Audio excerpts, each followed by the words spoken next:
E a gente já começa aqui com um conceito que seria abordando sobre gaps tradicionais. O que são gaps tradicionais? São esses gaps aqui, eu estou num gráfico diário do dólar. Então, nos gaps tradicionais, a gente vai ter o fechamento de uma barra acima ou abaixo do fechamento da barra anterior. Então, por exemplo, aqui eu tenho um gap tradicional em que essa barra tem um fechamento acima a 86 do fechamento da barra 85. No gaps intradiário, né, a gente não tem esse tipo de informação quando a gente tem um mercado aí com bastante liquidez, tá? Então, por enquanto, a gente vai abordar aqui os gaps tradicionais para solidificar essa informação de gaps tradicionais com vocês, para vocês trazerem isso para dentro do mercado de um gráfico aí intraday, de um gráfico de 5 minutos, 10, 15 minutos, um gráfico que você vai observar nas movimentações intradiárias, tá? Então, vamos abordar aqui quais são os tipos de gaps tradicionais que temos, tá? Os gaps tradicionais.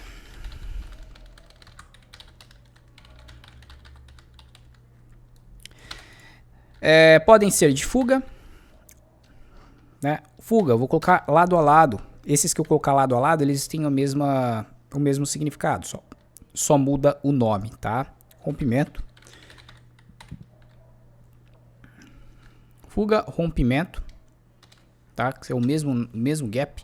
Gap de exaustão. E gaps comuns. Gaps de continuidade ou de medida ou de projeção, tá? Projeção, medida ou continuidade. Certo? Então os gaps, eles são divididos entre esses 4 tipos de gaps. Eu acredito que eu coloquei todos os tipos de gaps aqui, tá? Ou pelo menos os principais aí tipos de gaps tradicionais, tá? Primeiro vamos falar aqui dos gaps de fuga. Gaps de fuga, vou exemplificar para vocês. Digamos que eu esteja dentro de uma lateralidade, tá? O mercado está aqui trabalhando dentro de uma lateralidade, tá? Em que eu tenho um extremo em cima e um extremo embaixo e ele está em uma tendência de lado. Se o mercado, né? E aqui ele vai ter outros tipos de gaps também, tá? Vai abrir com outros tipos de gaps. Se o mercado ele abre fora dessa lateralidade e depois ele segue em tendência, a gente vai olhar em retrospectiva esse gap aqui como um gap de fuga, tá? Ou melhor, esse gap aqui, né, inteiro. A gente vai olhar em retrospectiva esse gap de fuga. Então, os gaps, eles são vistos sempre em retrospectiva, tá? A gente vai observar os gaps em retrospectiva.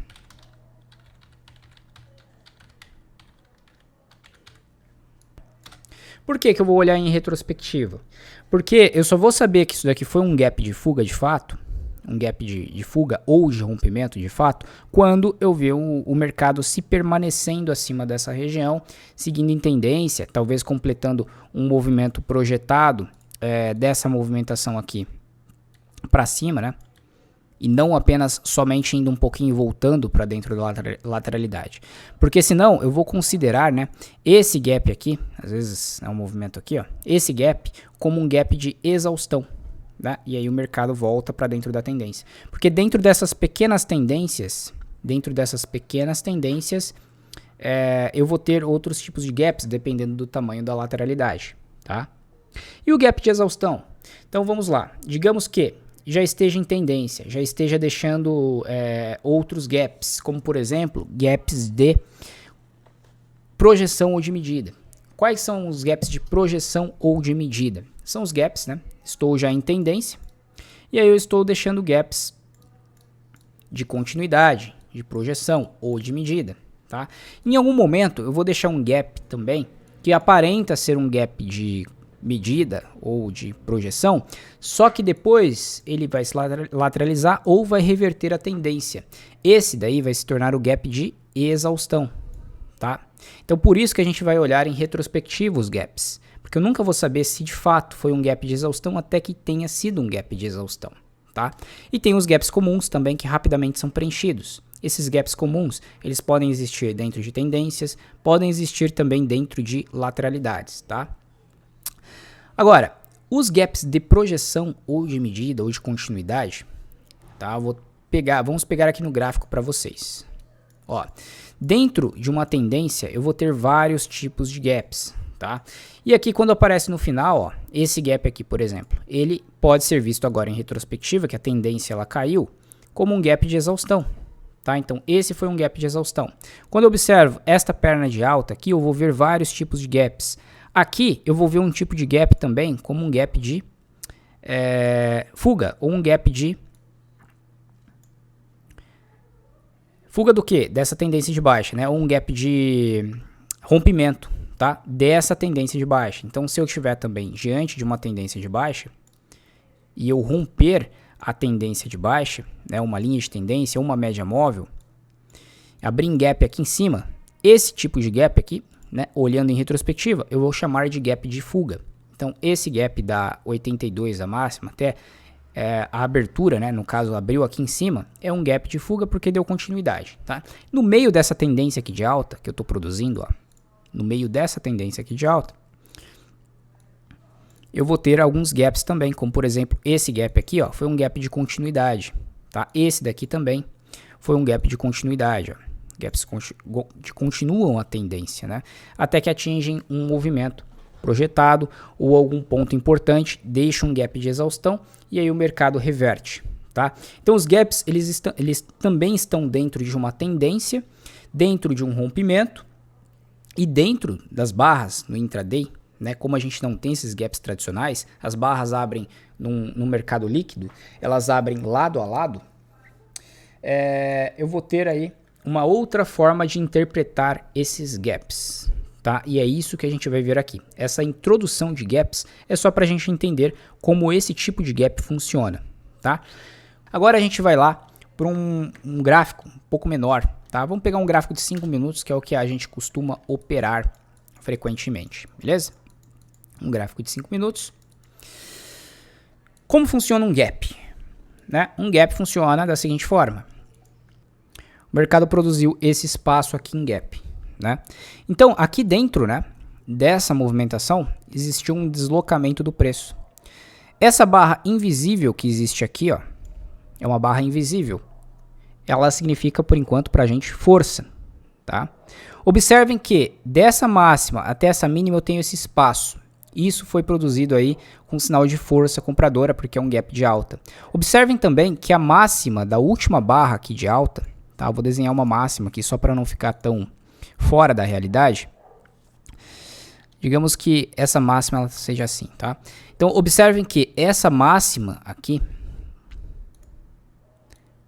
ela está distante dessa mínima que o mercado produziu aqui. Ou seja, ela não está em cima, né? Então existe ainda um espaço não preenchido. Existe um espaço não preenchido pelos vendedores. Tá?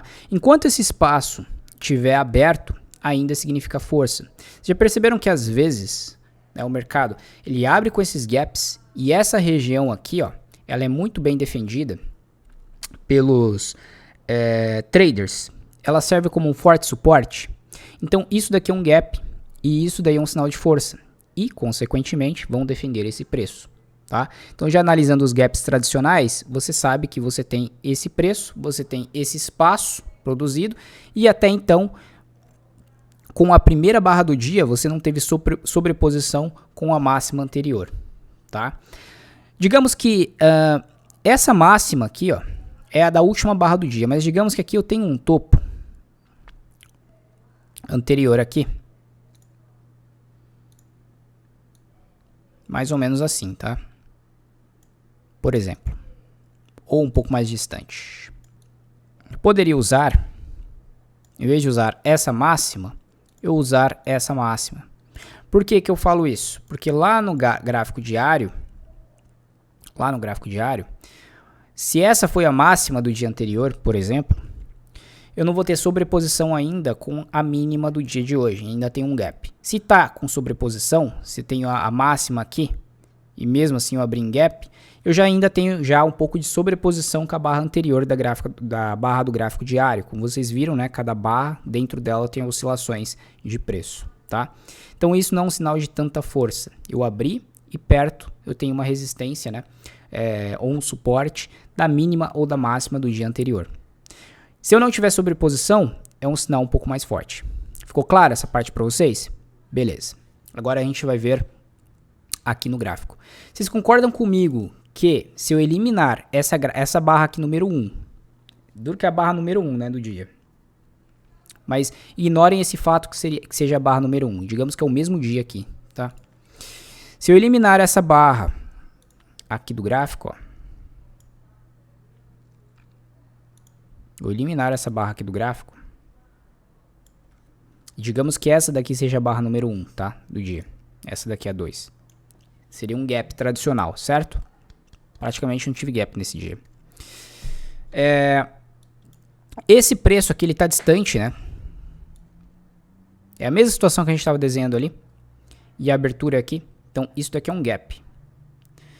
Essa correção, ela veio e não teve sobreposição com essa movimentação, nem, né, com essa movimentação. Isso é um sinal de força. E seguiu em alta. Então, isso é um sinal de desequilíbrio do mercado. Tá? Agora, voltando.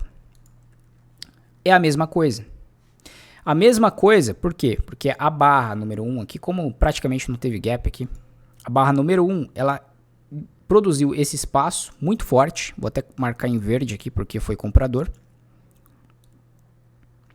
E os compradores, eles penetraram o território dos vendedores muito pouco. Tá? Eles penetraram aqui mais ou menos 50% do território. Imaginem que o mercado é um campo de batalha. É um campo de batalha.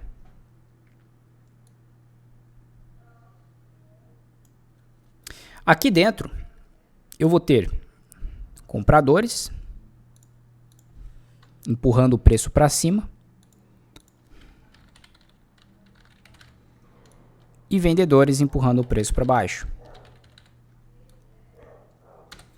Se os compradores conseguirem ganhar o território dos vendedores e na próxima movimentação, né, os vendedores, uma sessão de 5 minutos aqui, não, uma barra de 5 minutos, conseguiram ganhar o território e na próxima sessão os vendedores tentam tomar de volta o território, só que eles deixam uma pequena correção e aqui atrás eu tenho outros compradores que deixaram outro território ganho aqui, né? Que é o caso aqui, ó.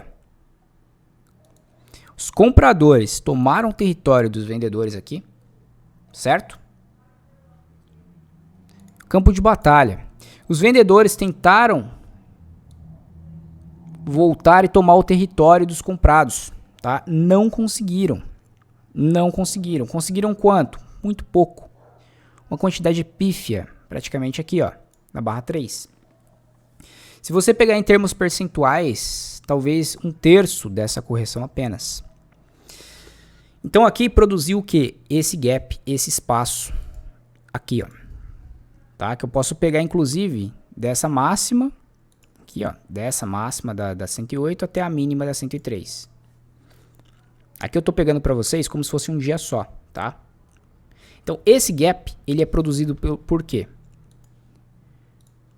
Institucionais.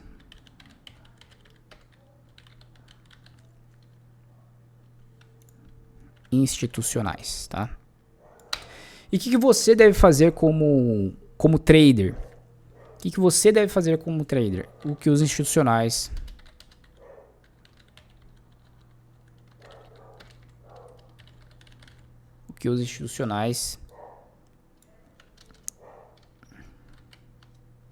estão fazendo, tá? Se os institucionais estão deixando gaps, estão deixando espaços, estão movendo o preço, desequilibrando o preço, você vai fazer exatamente o que eles estão fazendo e você vai aguardar uma oportunidade para compra. Muitos traders aí estão observando o mercado e estão falando o seguinte: eu quero comprar, eu estou aguardando uma correção. Olha o gap que eles deixaram, né? O espaço moveu o mercado rápido demais. Um institucional? Não. Vários institucionais. Uma única instituição moveu o mercado? Não é impossível, mas é um pouco raro, tá? Algumas instituições elas movem o mercado em desequilíbrio, enquanto outras estão assistindo o mercado ou realizando lucros ou saindo das posições, tá? Esse gap, né, entre barras, aqui que a gente está analisando, a gente pode observar durante toda a tendência. Quando a gente observa, por exemplo, aqui, ó, da mínima da 3 até a máxima da 4, houve um gap, certo? Que é o fechamento dela. Até a máxima também é um gap.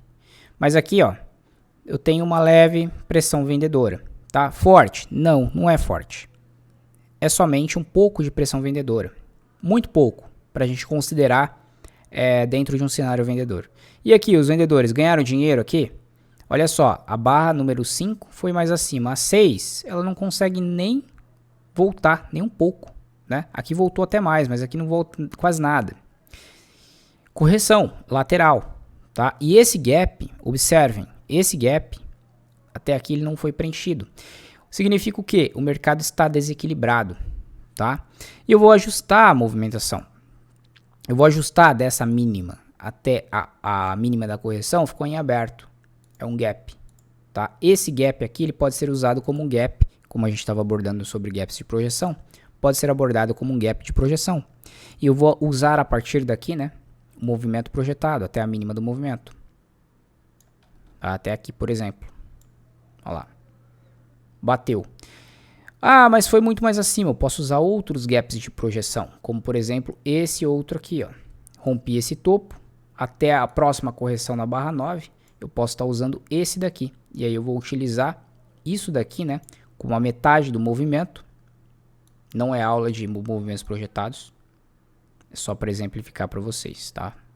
Posso usar isso daqui como metade do movimento e eu vou ter um próximo alvo. O mercado ele tem que ser visto, né? Ou você faz alguma coisa em relação àquilo que está sendo executado, você reage àquele sinal, ou você fica de fora, tá? Você não vai tentar adivinhar que tipo de gap é esse. Se eu tô com o gráfico a cega aqui, ó, você vai supor que pode ser. Tô com o gráfico a cega. Pô, deixou um... Opa, pera aí. Depois desse gap deixou um doji. Como que eu vou saber se esse é um gap de projeção ou se é um gap de exaustão? Não tem como saber com certeza, tá? Eu vou supor, pelo contexto, pelas barras, né, que eu venho executando, que o mercado vai continuar fazendo o que ele vem fazendo. Porque lembrem-se da primeira aula, a gente tem inércia. E aí eu posso usar esse movimento como um movimento central do mercado e eu imagino que ele possa continuar fazendo o que ele vem fazendo. Se eu não quero fazer nada, se eu tenho, sei lá, um topo aqui atrás, ó, por exemplo, tá? Tem uma máxima aqui atrás assim, ó. E eu tô inseguro em comprar perto da máxima, por exemplo, tá? Não quero fazer nada, eu não vou vender, porque não deu sinal de venda ainda. Eu tenho só barras de tendência, barras fortes. Eu imagino que aqui, pelo menos, seja uma região de teste que o mercado venha testar, seja um magneto, que a gente vai ver isso mais para frente, que enquanto não chegar ali, não tenha demanda, ofertas o suficiente, né, no caso na tendência de alta, para derrubar o mercado. Somente quando chegar ali, talvez até ultrapasse ali pela força das barras que eu venho executando, aí sim eu penso em abrir posições vendidas, né, ou algum teste, algumas barras muito fortes aqui, enfim, chegar perto o suficiente para pensar em abrir posições vendidas e se tiver dentro de um contexto de lateralidade, por exemplo, tá? Então, dentro das barras, eu posso observar que também vai existir gaps de exaustão.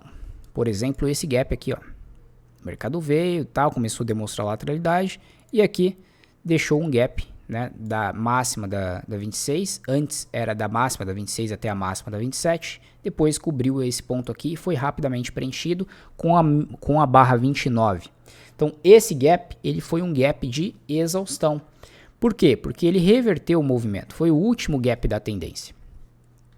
E a partir de então, eu vou começar a deixar gaps de rompimento. Aonde? Pô, aqui. Se eu estou deixando uma tendência de alta aqui, né?